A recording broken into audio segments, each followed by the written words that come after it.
Good morning, students. Welcome in my video lecture. Today, in this class, we will study about the destructor.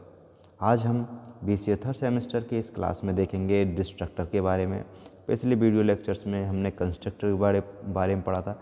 जैसा कि इसके नाम से पता चल रहा है, कंस्ट्रक्टर यानी किसी चीज़ को कंस्ट्रक्ट करना और डिस्ट्रक्टर यानी किसी चीज़ को डिस्ट्रॉय करना. ठीक है. It is also a member function of A class. जैसा कंस्ट्रक्टर हमारी क्लास का मेंबर फंक्शन था, वैसे ही डिस्ट्रक्टर भी हमारे क्लास का मेंबर फंक्शन होता है. Use to destroy an already created object.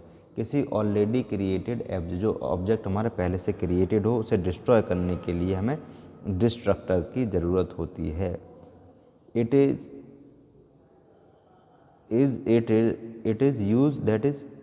Use to destroy an object. किसी ऑब्जेक्ट को डिस्ट्रॉय करने के लिए ये यूज़ होता है. Which was initially created by a constructor. जो कि कंस्ट्रक्टर के द्वारा क्रिएट होता है. इनिशियली जो ऑब्जेक्ट हमारा इनिशियली कंस्ट्रक्टर के द्वारा क्रिएट किया गया है, उसे डिस्ट्रॉय अगर करना हो तो हम डिस्ट्रक्टर का यूज़ करेंगे. A destructor also has the same name as the name given to the class. ठीक है. क्लास में जो नाम दिया जाता है डिस्ट्रक्टर का, वही नाम सेम हमारा डिस्ट्रक्टर का भी होता है. ठीक है.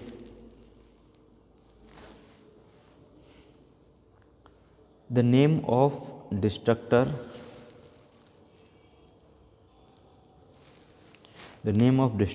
Should always be proceeded by a tilde character.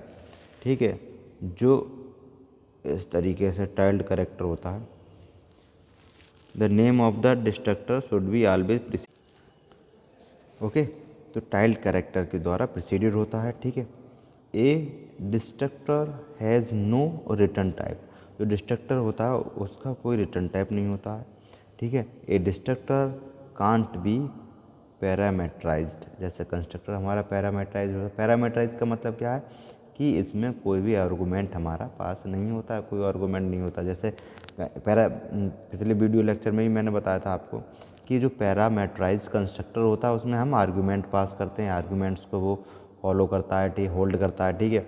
लेकिन जो डिस्ट्रक्टर होता है वो आर्गूमेंट्स को होल्ड नहीं करता, ना फॉलो करता है, यानी कि ये पैरामीटराइज नहीं हो सकता है. यानी कि ये डिस्ट्रक्टर कांट बी पैरामीटराइज्ड, यानी कि आर्गूमेंट इसमें नहीं हो सकता है. ठीक है. Clear. A destructor is automatically invoked whenever an object created within a function is destroyed at the time of completion of execution of function. ठीक है. जो डिस्ट्रक्टर है ऑटोमेटिकली इन्वोक हो जाता है कब? जब हमारा ऑब्जेक्ट क्रिएटेड है किसी फंक्शन के द्वारा. वो कौन सा function? Destroyed at the time of completion के टाइम पर. ठीक है. Whenever the destructor is executed. और जब डिस्ट्रक्टर हमारा एग्जीक्यूट होता है, it's destroyed the value of the data member. तब ये डेटा मेंबर की वैल्यू को भी डिस्ट्रॉय कर देता है. ऑफ द ऑब्जेक्ट के डेटा मेंबर की वैल्यू को ये डिस्ट्रॉय कर देता है. ठीक है. And return the memory space to operating system. और जो मेमोरी स्पेस हमारा बचता है वो उसे ऑपरेटिंग सिस्टम को रिटर्न कर देता है. A class can't have more than one destructor. एक क्लास में केवल एक ही डिस्ट्रक्टर हमारा हो सकता है. एक से ज़्यादा डिस्ट्रक्टर ये क्लास हमारा नहीं रख सकता, नहीं उसमें नहीं होते हैं. ठीक है. It should also a public member of class. जो डिस्ट्रक्टर है वो क्लास का पब्लिक मेंबर होना चाहिए. ठीक है. क्लास का पब्लिक मेंबर डिस्ट्रक्टर को होना चाहिए. यूजुअली ये destructor has no statement written inside it.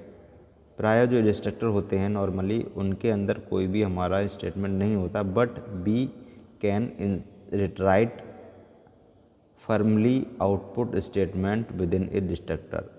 ठीक है. लेकिन हम चाहें तो डिस्ट्रक्टर के अंदर फर्मली आउटपुट स्टेटमेंट को लिख सकते हैं। ठीक है, तो ये तो हम हुआ हमारा डिस्ट्रक्टर का मतलब क्या है, किसी भी ऑब्जेक्ट को अगर हमें डिस्ट्रॉय करना हो तब हम डिस्ट्रक्टर का यूज़ करते हैं। और एक याद रखना, डिस्ट्रक्टर हमारा रिटर्न टाइप नहीं होता है और पैरामीटराइज्ड नहीं हो सकता है। ठीक है, यानी कि आर्गुमेंट नहीं फॉलो करता है या होल्ड करता है। ठीक है, एक एग्जाम्पल की अगर हम बात करें तो देखते हैं ये एग्जाम्पल।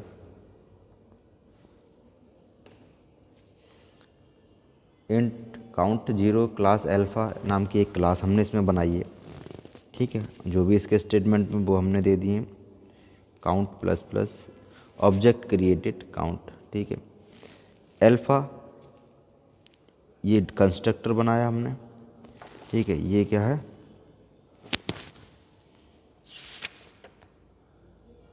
ये हमारा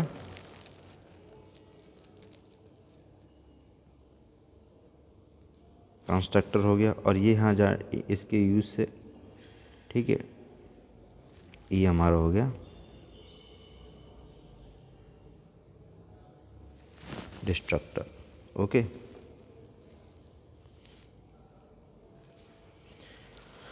ये मैटर और object oriented count minus minus main में गए।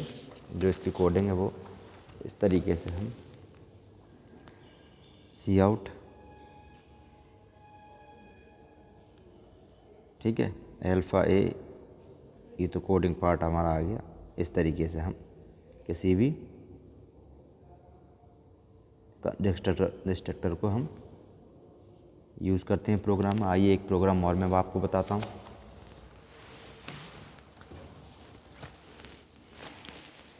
ये प्रोग्राम है हमारा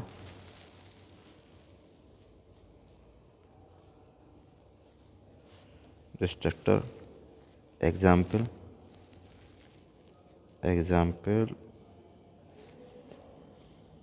टू अंडरस्टैंड द डिस्ट्रक्टर। ठीक है,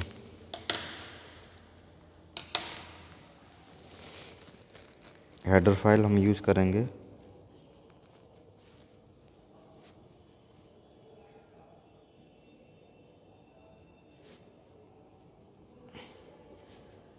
ओके, इंक्लूड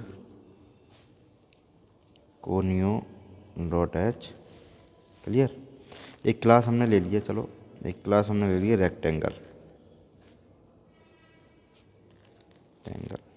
रेक्टेंगल नाम का एक क्लास ले लिया। उसके एट्रीब्यूट इंटीजर लेंथ, ठीक है, एंड इंटीजर विड्थ। ओके, जो डेटा मेंबर है वो डिक्लेयर कर दिए publicly.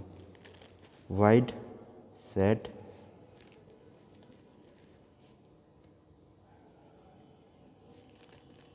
Dimension, okay, integer L and integer B, ये हमारा clear. LENG length equal to L है यहाँ पर, ब्रेड्थ इक्वल टू बी है। ठीक है, इंटीजर गेट एरिया एक हमने फंक्शन बनाया और रिटर्न इंटीजर है तो रिटर्न होगा ही होगा। LENGTH एरिया का formula length into width. Okay, then rectangle, ये हमने कंस्ट्रक्टर, अब ये हमारा आ गया, यहाँ कंस्ट्रक्टर हो गया ये। ठीक है, सी आउट, इसका जो स्टेटमेंट है वो लिख दिया हमने।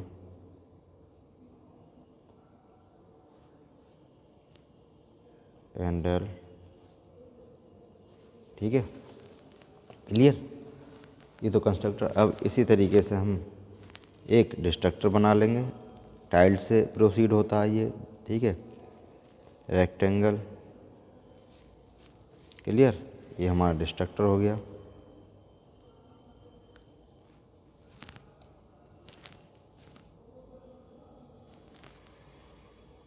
सी आउट डिस्ट्रक्टर,